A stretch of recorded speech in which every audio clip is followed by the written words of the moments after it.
então vamos lá. A gente vai falar sobre autocuidado, impondo limites e exercícios conscientes. Pode passar, Thay.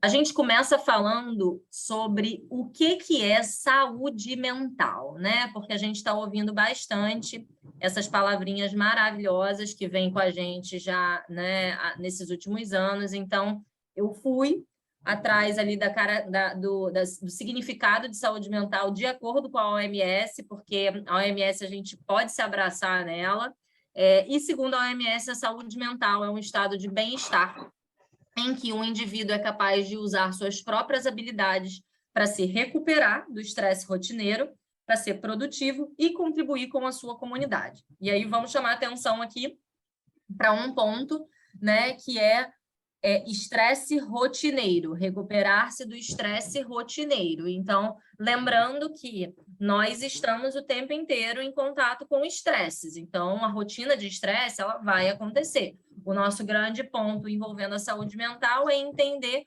a recorrência e a intensidade desse estresse, tá? Aí, quando a gente evolui um pouquinho e vai para o National Wellness Institute, que fala sobre, né, essa saúde mental, segundo ele, a saúde mental também envolve o senso de propósito, bons relacionamentos, conexão com as outras pessoas e com o planeta, além da apreciação da vida, autoestima e não apenas a ausência de saúde, de doença mental.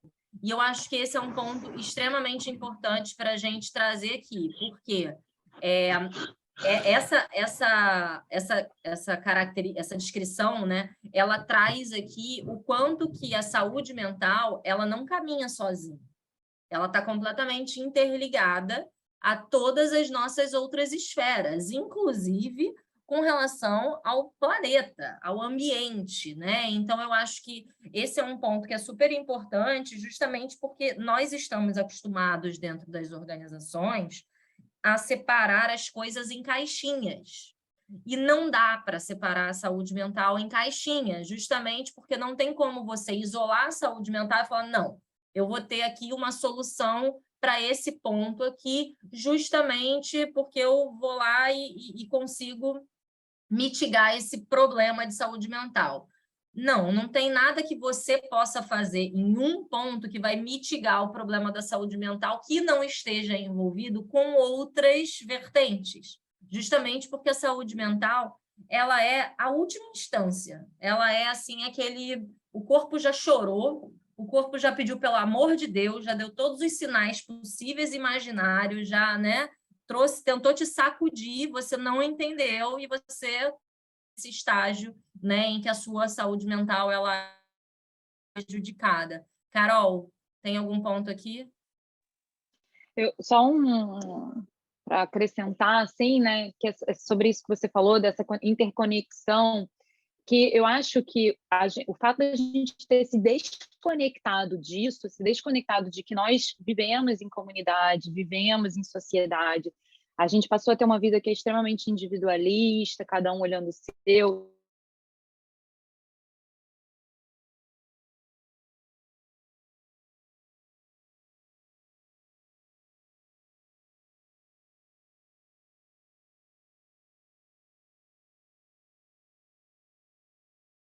Né? Porque quando você vai passar por um tratamento, alguma coisa assim, parte disso é você se perceber pertencente.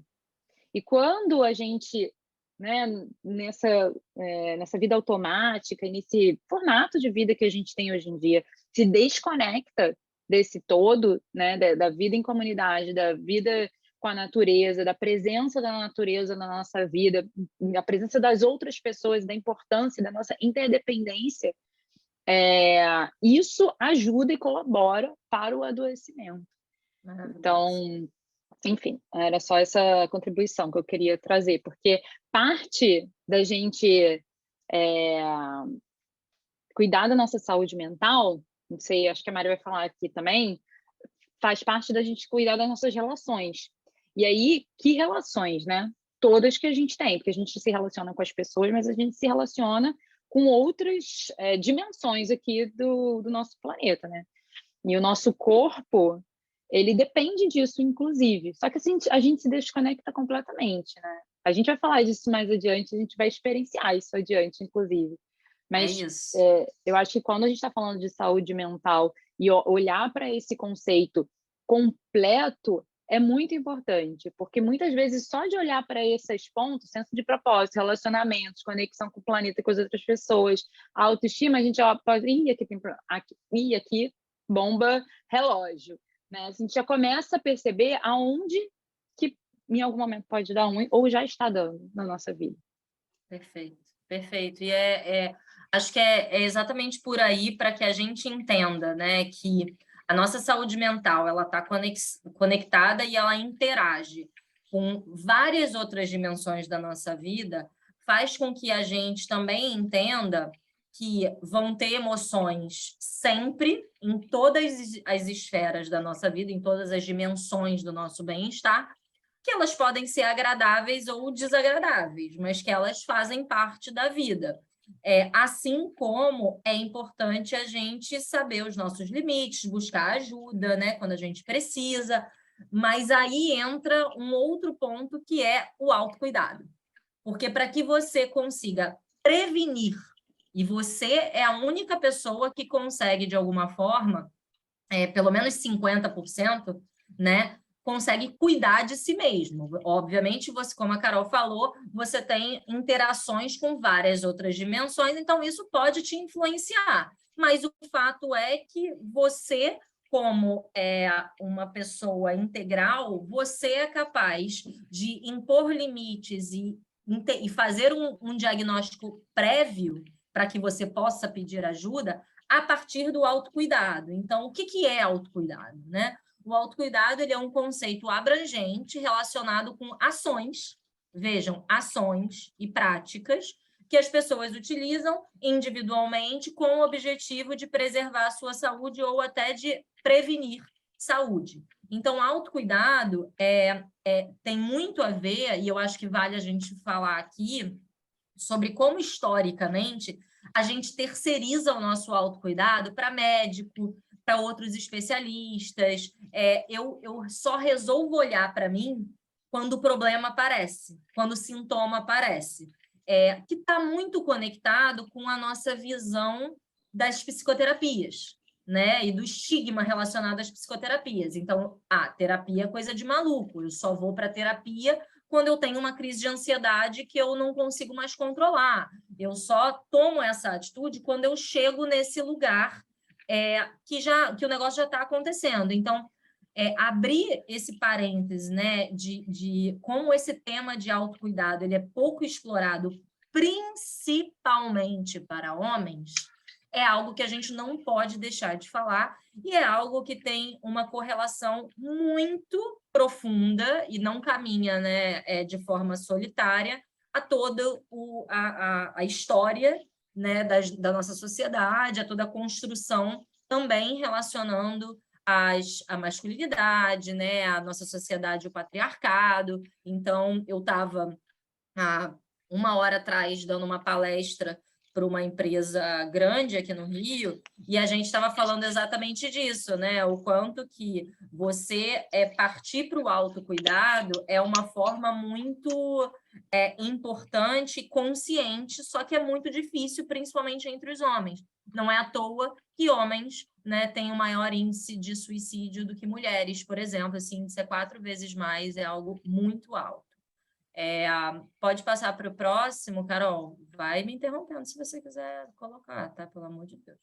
Eu acho só para deixar para vocês assim um questionamento sobre isso que a Mari falou, que é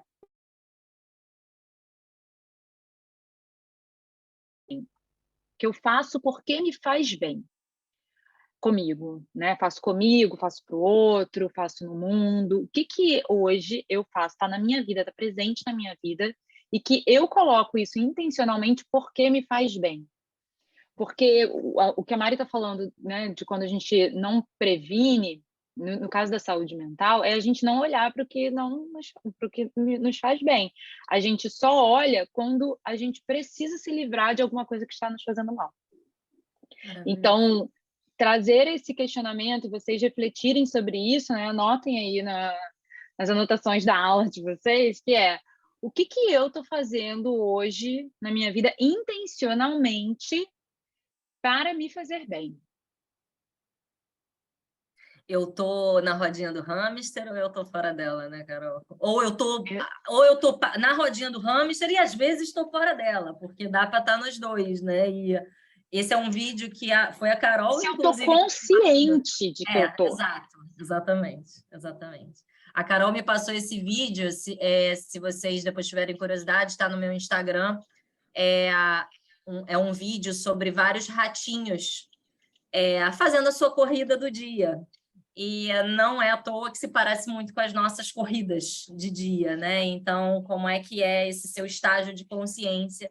Se você está na roda, se você está fora da roda, se você está na roda consciente, se não está. Então, achei muito bom, fantástico. Então, quando a gente fala, né, de autoconhecimento, obviamente, como a própria palavra diz, é o conhecimento de uma pessoa sobre si, né? Você ter interesse em se conhecer e se desenvolver. Então, realmente uma investigação, porque é uma eterna investigação, é uma investigação que não acaba nunca, é uma investigação individual que busca identificar exatamente quais são as características mais marcantes, situações mais marcantes, os gostos, as suas inclinações, os seus desejos, os seus padrões de comportamento, as suas crenças, sejam elas construídas pela sociedade, sejam elas construídas pela sua base familiar e as suas experiências de vida, quais são os sentimentos, né, vivenciados exatamente por esses padrões de comportamentos, essas crenças, e isso é muito importante, né, porque e por isso que ela é uma eterna investigação, justamente porque a gente não está sempre igual, né? Tipo, aquela novela, né, Gabriela? Eu nasci assim, ou eu sou assim, vou morrer assim. Se a gente tem essa visão, eu arrisco dizer que a gente está um pouquinho, né, um pouco muito cego em relação à potência que é você abrir o teu horizonte, né? Então, a gente está o tempo inteiro em mudanças, então não tem padrão de comportamento que você, ao tomar consciência, você não ganhe responsabilidade para a mudança. Então, eu acho que esse é um ponto importante e acho que o autoconhecimento, o mosquito me picou aqui, por isso que eu estou meio que me mexendo, mas esse autoconhecimento, ele passa também por você saber lidar e conhecer também as suas emoções. Você saber lidar com o que passa dentro de você. E utilizar essa relação com as emoções de uma forma que você possa ter quase que um crédito junto com elas, né? Você enxergar elas como caminhos, como uma investigação mesmo, ao invés de enxergar elas como obstáculo. Porque é óbvio que emoções boas são incríveis, mas as emoções, né, que não trazem sentimentos bons também são importantíssimas, principalmente para que a gente gere esse comportamento, essa ação de mudança, né? Então, eu acho que esse é um ponto importante também para falar em relação ao autoconhecimento. E aí, quando a gente cai um pouco para as emoções, e aqui eu vou dar uma pincelada, porque eu quero que a Carol fale bastante sobre isso, porque ela fez, né, uma especialização muito potente, e até depois, né, Carol, depois você vai passar pelo Atlas, a gente mandou o link do Atlas para eles. Então, não sei se vocês já acessaram o link do Atlas, mas eu conheci o Atlas pela Carol. E quando a Carol me mostrou, parecia que eu tinha descoberto, sei lá, o diamante mais incrível do mundo. Eu falei, meu Deus, olha que fantástico isso aqui. Se a gente pudesse andar com esse Atlas como um guia de bolso, seria incrível. Porque acho que a gente consegue tangibilizar muita coisa que às vezes a gente não entende, né? E, enfim, o que é emoção, né? A emoção, ela é o resultado de uma avaliação automática influenciada pelo nosso passado pessoal, pelo nosso passado, de alguma forma, evolutivo, e aí a própria psicologia, né? Um teórico da psicologia, o Jung, ele fala muito sobre essas nossas conexões em termos de relação desses nossos arquétipos. A gente está carregando com a gente não só a nossa história, mas a história de todo mundo que passou pela nossa vida e de todo mundo que existiu para que você estivesse aqui. Então, você carrega também esse passado evolutivo, né? Todos esses pontos. E, obviamente, as emoções elas trazem algo que é importante, porque elas fazem uma identificação com o que a gente está sentindo de acordo com o que a gente está vivenciando naquele momento, né? Então, existem várias emoções, né? E as emoções elas são reações químicas, né? Então, reações químicas que estão completamente associadas a estímulos externos, a situações que acontecem com a gente, então, seja um cheiro, né? Vou dar um exemplo, por exemplo, cara, cheiro de feijão me remete à minha avó, porque minha avó fazia um feijão incrível e eu morro de saudade dela e do feijão dela, mas sempre que eu sinto um cheiro de feijão, isso me remete, né, para minha avó, para o quanto que ela se dedicava ali em fazer aquilo, ou até mesmo, por exemplo, realmente você encontrar com alguma pessoa, ou você ter, sei lá, ideias, mesmo que sejam de forma inconsciente, né? Mesmo que às vezes você não tenha nem consciência, mas às vezes você entra em contato com algo ou alguém que te gera uma emoção e você fala, cara, que emoção é essa aqui que eu não estou entendendo por que está vindo?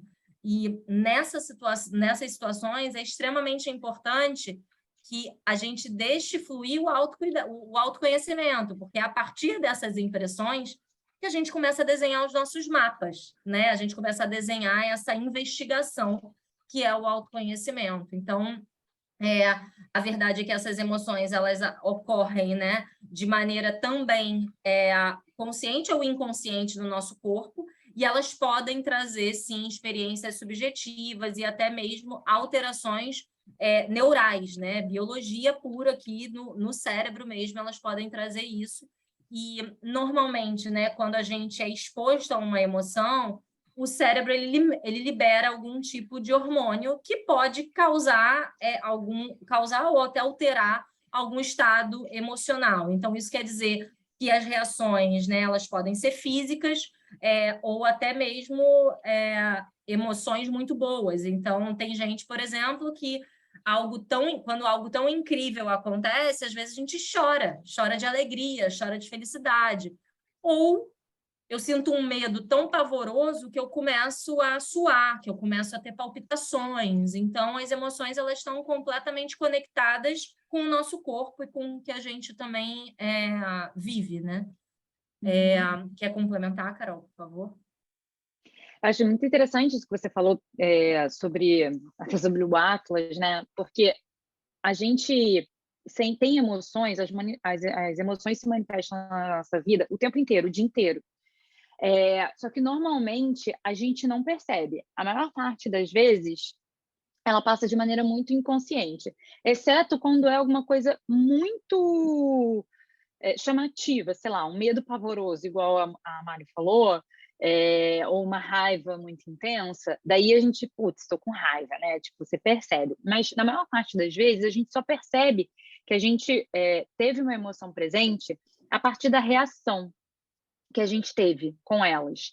E aí, essa primeira etapa, que é a gente conseguir perceber e nomear o que a gente sente, é super importante, porque a gente não foi educado emocionalmente, né? Então, pelo contrário, a gente foi educado para embotar a maior parte das emoções, né? Para viver ali num platôzinho de normalidade. Então, a raiva não pode ser demonstrada. A tristeza, por favor, não fique triste. Fique feliz, seja feliz para sempre. No ambiente de trabalho, principalmente, né, Carol? Principalmente, né? Então, a gente saber nomear o que a gente está sentindo, sabe? É um primeiro passo. Pode parecer para algumas pessoas que isso é muito simples, mas para algumas pessoas isso é extremamente difícil, né? Inclusive porque a gente tem as emoções básicas, mas a gente tem como se fosse um espectro de emoções. Então, depois a gente vai mostrar, né, Mari? Mas a gente tem níveis de intensidade de como as emoções se manifestam. Então, saber nomear o que a gente está sentindo é super importante, faz parte desse autoconhecimento. Mas mais do que saber nomear, é perceber enquanto isso está acontecendo dentro de mim, né? Porque, de fato, a emoção é uma avaliação automática. Então, eu sinto medo, eu não controlo se eu sinto medo ou se eu não sinto medo. O que eu controlo? Eu controlo o que eu faço a partir disso, né? Se eu estou consciente, eu tenho possibilidade, na verdade, de controlar, né? Ou de mudar, ou de ter algum tipo de escolha.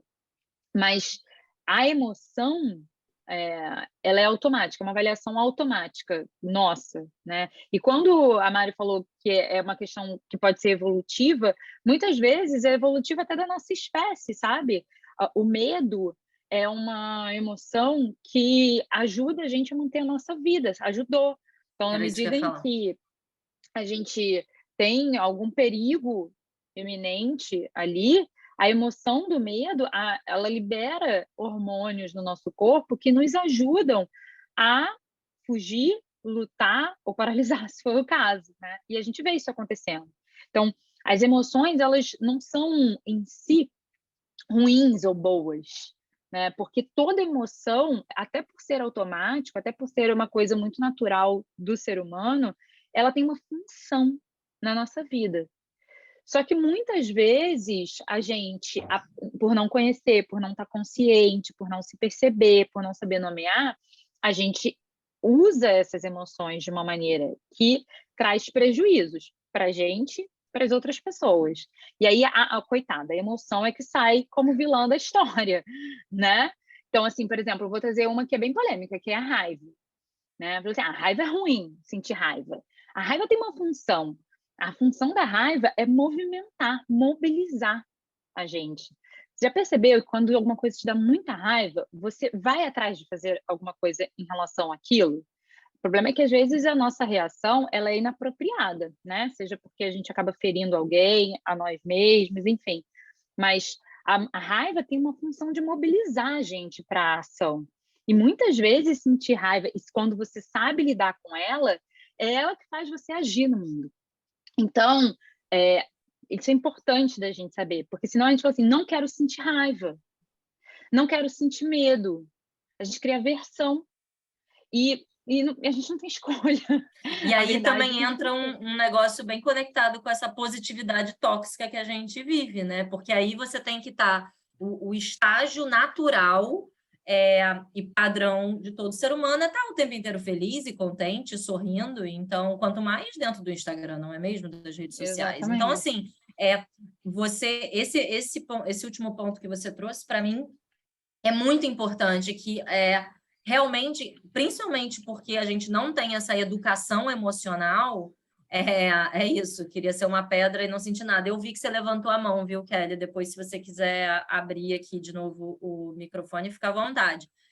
Mas muitas coisas que a gente sente, a gente às vezes fica com tanta... A gente lida de uma forma a não enxergar a causa daquilo, a ponto de odiar aquela emoção.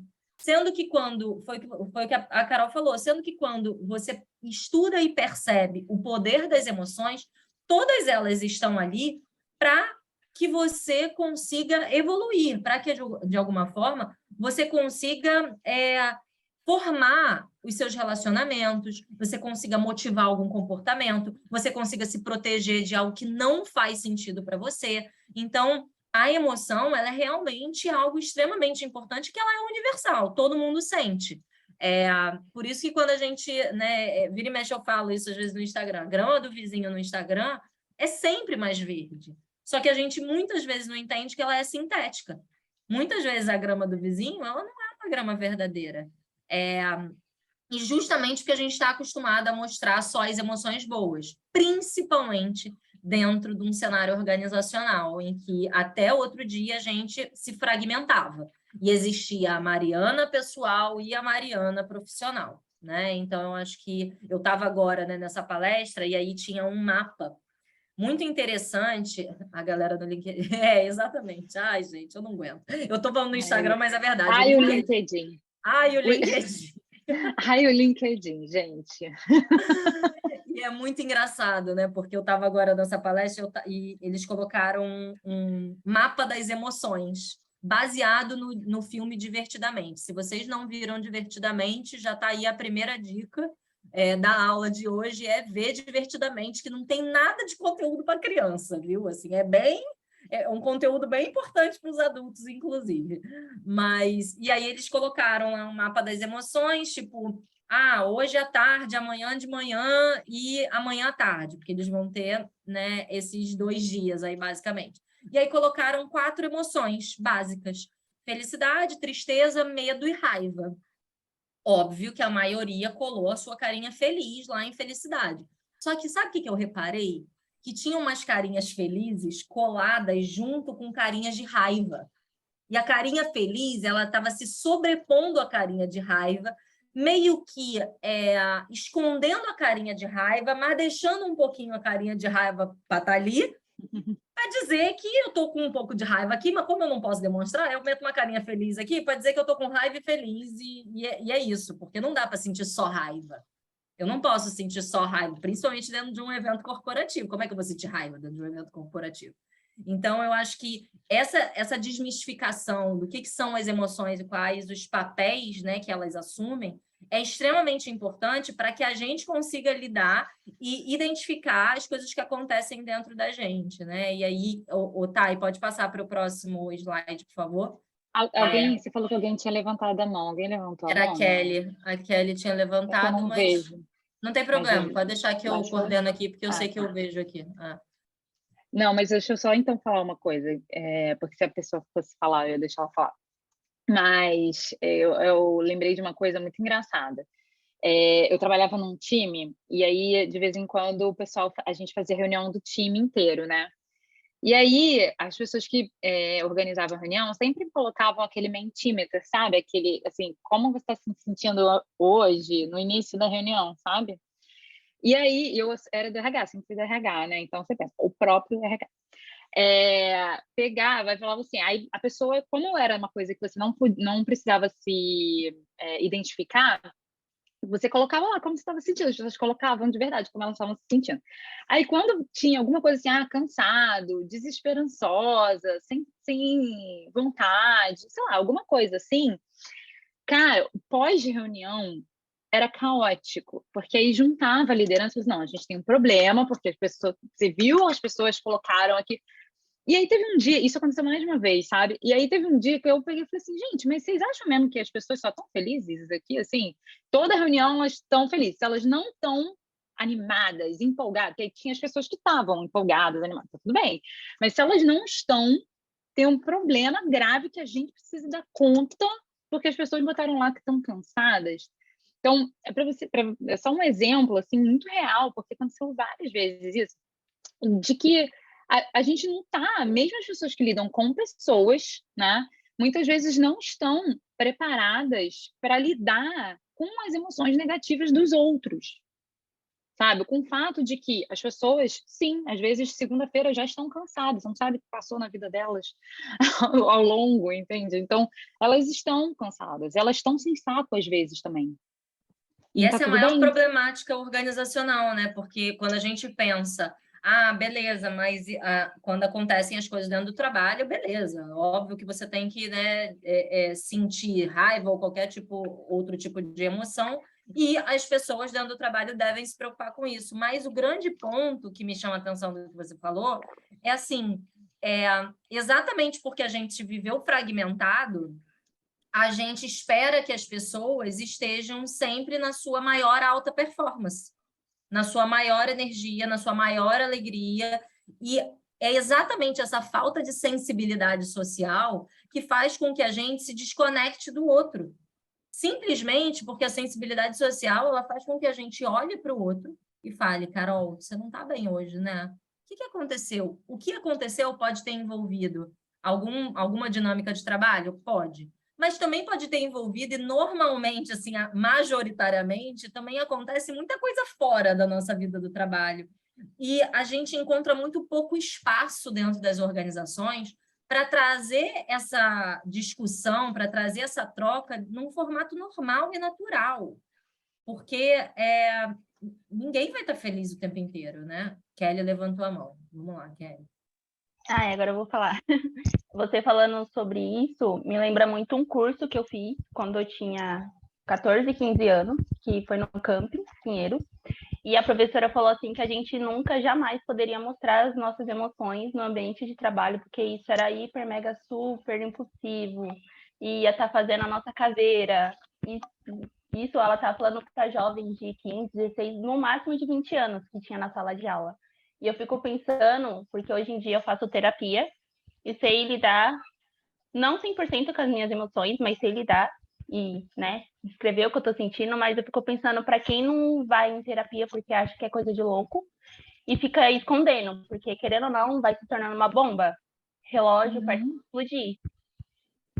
E uma hora você desconta em outra pessoa, né? Porque é isso que a gente faz. Quando a gente não trata, a gente só joga a bomba para outra pessoa e fala: lida com a minha bomba aí. Lida aí com a minha E bomba, aí entendeu? Que sim eu não isso tô pode conseguindo virar um lidar. problema. E aí Exato. sim isso pode virar um problema, não só no mundo corporativo, né? A gente vê isso acontecendo em casa o tempo inteiro, né? Mas isso pode virar um problema. Então a questão não é que você tem que esconder as suas emoções. Que eu acho que é aqui que a gente vai. Vou mostrar para vocês um esquema que ajuda a clarear bastante sobre isso, mas a questão é, a partir do momento que a gente conhece, igual você falou, Kelly, que a gente cuida, que a gente se percebe, aprende a manejar. Ótimo. Então, agora eu consigo demonstrar as minhas emoções de uma maneira que não vai ser destrutiva. Porque a grande questão, e talvez vou assumir que essa professora tinha uma boa intenção, só era mal informada, mas uma boa intenção. Por que ela falou isso? E era fruto Porque também do sistema educacional, sem né, dúvida, amiga? sem dúvida, sem dúvida. Mas a intenção não é de todo ruim, entende? Ela não quer fazer mal. Qual que é o raciocínio que está por trás disso? A maior parte das pessoas não sabe lidar com as suas emoções. Então, o fato é, se você demonstrar uma determinada emoção, isso vai ser um problema para você. E muitas vezes é. Por quê? Seja porque você não sabe lidar com as suas emoções, ou seja porque os outros não sabem lidar com as suas emoções. Porque você conversar com uma pessoa que está com raiva e acolher a raiva dela, se ela souber expressar isso de uma maneira que não seja agressiva com você, né? Mas perceber a raiva e acolher e legitimar uma raiva ou uma tristeza, que aquilo é legítimo, é muito difícil. Então, o que acontece, principalmente nas pessoas que estão em posições de poder, fica quietinho. Porque eu não sei lidar com a sua raiva, meu filho, então você fica quieto. Oi, tudo bem? Oi, tudo bem, então? Sabe assim, não quer ouvir sua resposta. Oi, tudo bem, Exatamente. então? Eu queria te pedir aqui, vai que essa pessoa me fala que ela tá mal. Eu tô mal, ela tá mal, tá todo mundo mal, melhor ninguém falar e boa, né? Segue o baile, porque assim fica E é mais isso. fácil. E a gente está falando da raiva, né? Mas a tristeza é a mesma coisa. Então, se uma pessoa chora no ambiente de trabalho, ela é tida como fraca. Por quê? Porque ela deveria engolir o choro? Sim, porque desde criança a gente ouve isso, que a gente tem que engolir o choro. E se a gente ouve isso de criança, a gente não pode demonstrar nossas emoções para nossa mãe e para o nosso pai, para nossa família, para o nosso núcleo social ali primeiro, por que eu vou mostrar para as outras pessoas? Então, é uma desconstrução que ela não é fácil de ser feita, mas ela começa de dentro para fora, e é sobre isso que a gente está falando aqui. A gente não tem controle de como as pessoas vão lidar com isso, mas a gente começa a ter alguma autonomia sobre nós e como a gente vai lidar com isso. E isso muda o jogo pra caramba. Então, o que eu posso falar aqui, Mari? Tem Pode? mais Vai, alguma pode coisa? ir. Não, pode ir. A Mari falou do Divertidamente, né? O Divertidamente é um filme muito incrível, sim, ainda não viu, acho que vale ver. Quem já viu, com certeza, achou incrível, porque é difícil, né, achar. E o Divertidamente, ele foi baseado numa pesquisa científica, assim, que tem um psicólogo que se chama Paul Ekman. Ele é um cara que estuda as emoções há muitos anos. Na verdade, o Paul Ekman começou a estudar as emoções a partir das expressões faciais das emoções, né? Então ele tem uma pesquisa muito grande, bem profunda sobre isso. E ele foi consultor das emoções para o filme Divertidamente, né? Baseado em todo o estudo dele. E além disso, o Paul Ekman ele construiu junto com o Alan Wallace, que é um outro estudioso e também um lama do budismo, né? A pedido do Dalai Lama, eles criaram um programa para ajudar as pessoas a lidarem com as suas emoções.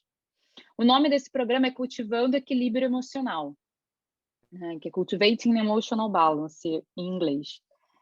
CEB, a sigla, né?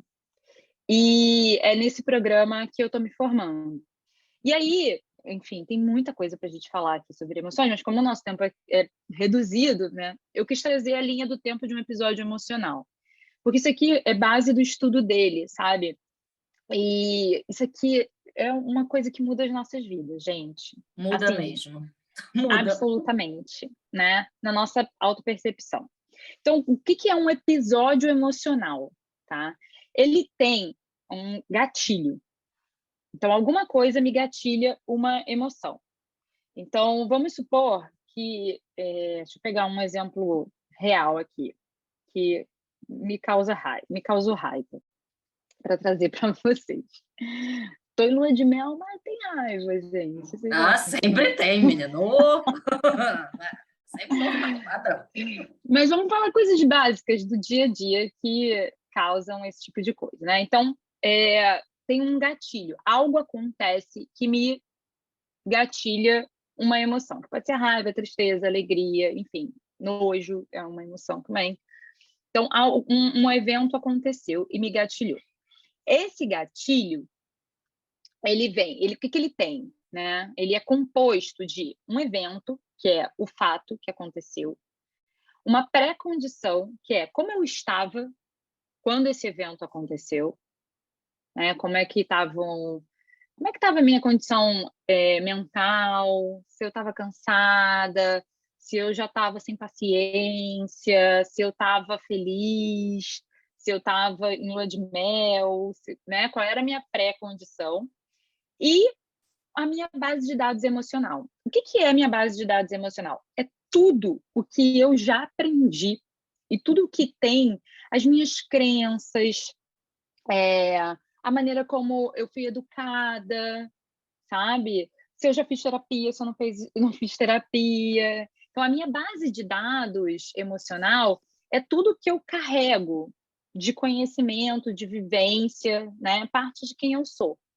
Então, eu tenho isso, tenho o evento e tenho a minha pré-condição. Tudo isso é um gatilho. Então, vou dar um exemplo para vocês. Por exemplo, eu estava hoje na rua e estava chovendo, né? Chuva para andar na rua não é legal. A gente anda porque tem que andar, mas na real, chuva na rua não é legal. E aí eu tinha saído de uma loja com o meu marido e fui abrir meu guarda-chuva e fui. Quando eu olho para trás, ele ainda não tinha saído da loja e eu fiquei pateta aqui, ó, com o meu guarda-chuva numa chuva muito forte caindo, que não era legal de estar ali. Eu poderia ter ficado dentro da loja, inclusive. Por que ele não saiu? Tá de sacanagem comigo. Aí, minha primeira coisa não gosto de chuva. Qual é a pré-condição? Já estava incomodada com a chuva.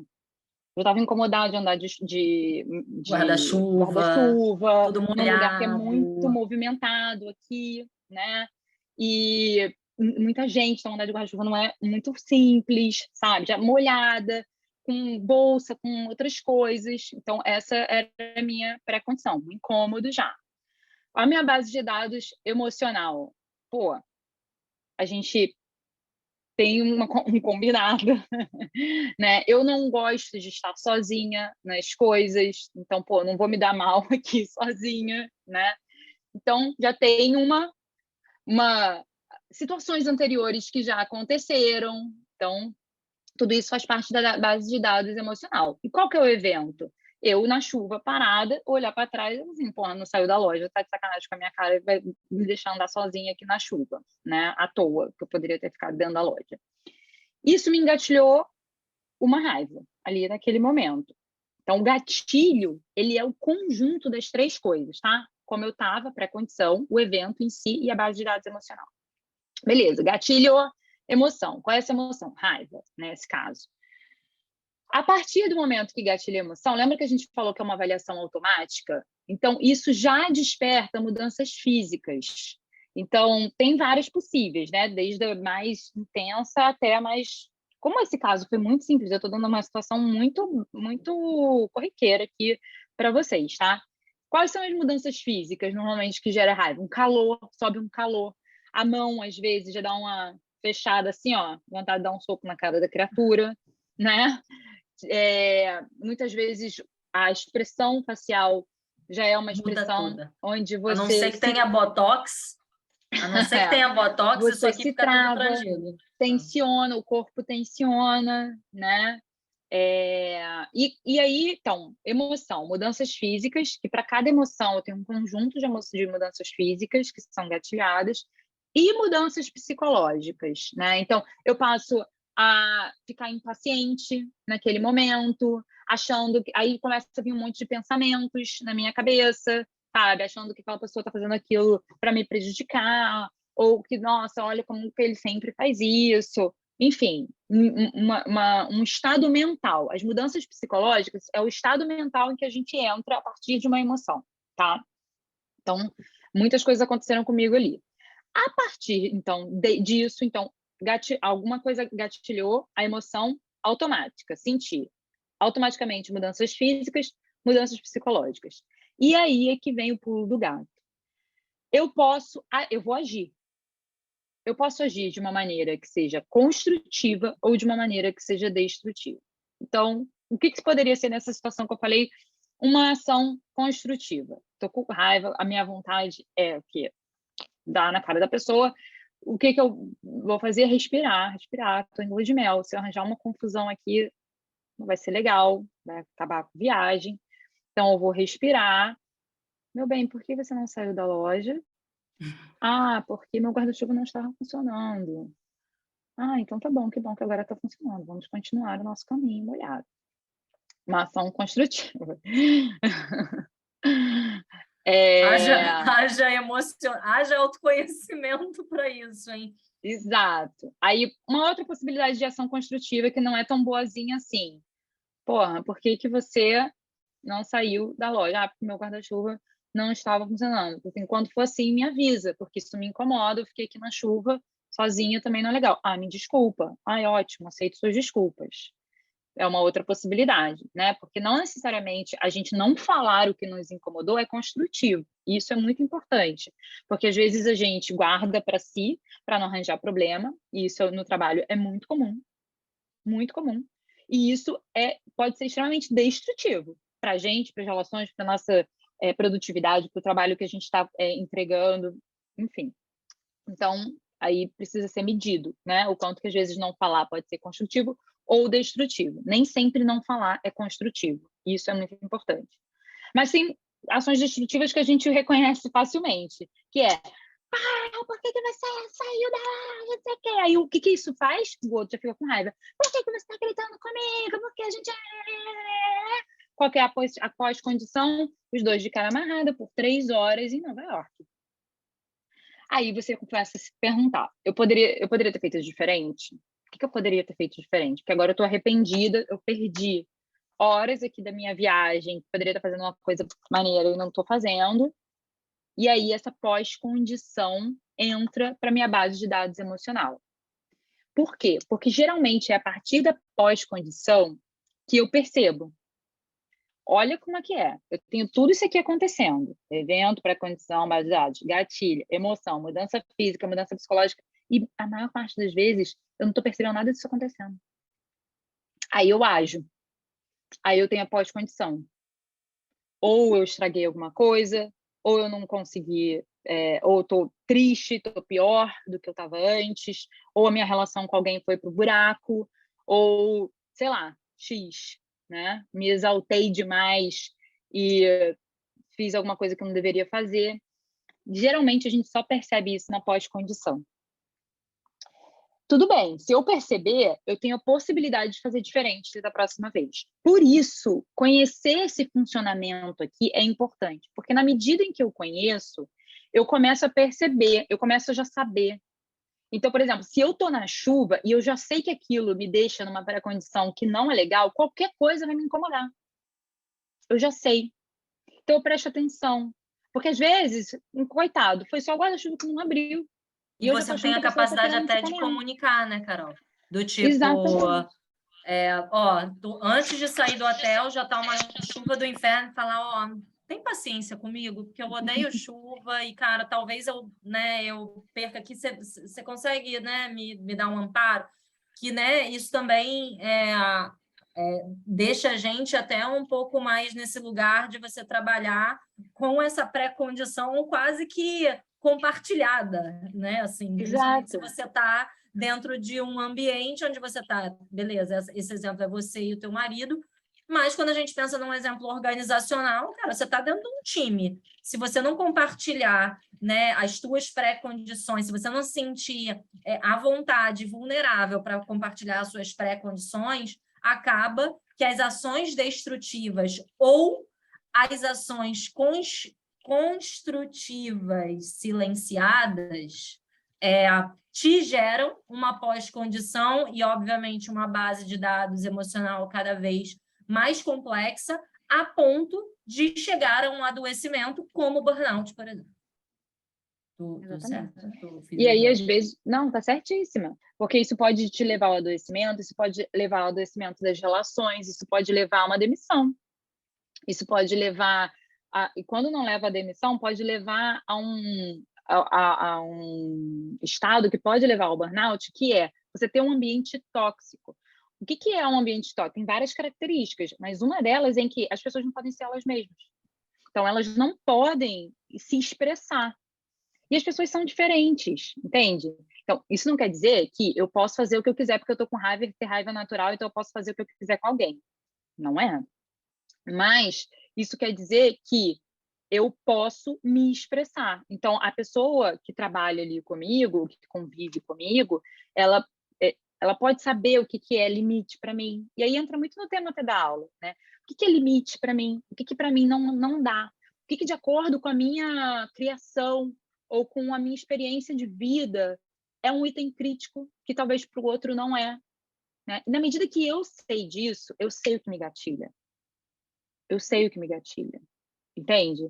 Eu tenho uma criação e um olhar, sei lá, que é mais para a igualdade de gênero. Então, eu estudo, e eu estudo a história, como as coisas se manifestam na sociedade de uma maneira sutil. Então, eu sei que tipo de atitude das pessoas vão me gatilhar a raiva.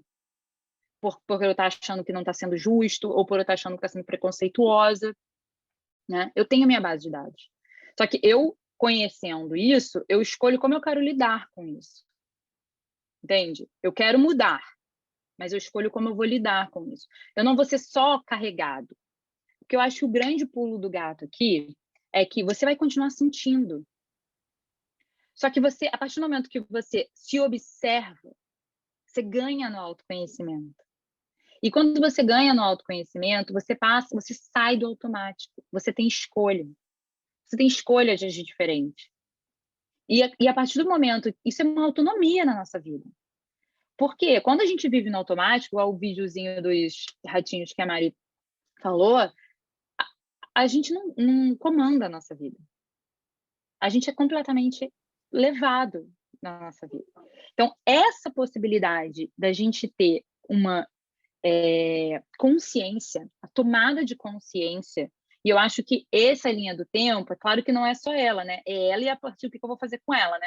Então, a partir de agora, o quanto que vocês vão observar, o que é gatilho, sabe? É interessante fazer, lá no curso a gente faz um diário de episódio emocional, que é a gente pegar essas pequenas coisas que vão acontecendo com a gente no dia a dia e colocar lá, qual era a minha pré-condição? O que aconteceu? O que estava na minha base de dados emocional sobre isso? Qual foi a emoção que eu senti? E aí, que mudanças físicas eu consegui perceber, né? E aí, a partir disso, eu começo a antecipar a minha consciência. Então, a minha consciência, que às vezes era só na pós-condição, ela vai passando para frente, entende? Aí, durante a emoção, eu já começo a sentir. Eu já começo a perceber, olha como eu tô com calor. Nossa, eu tô com... Olha o calor subindo aqui.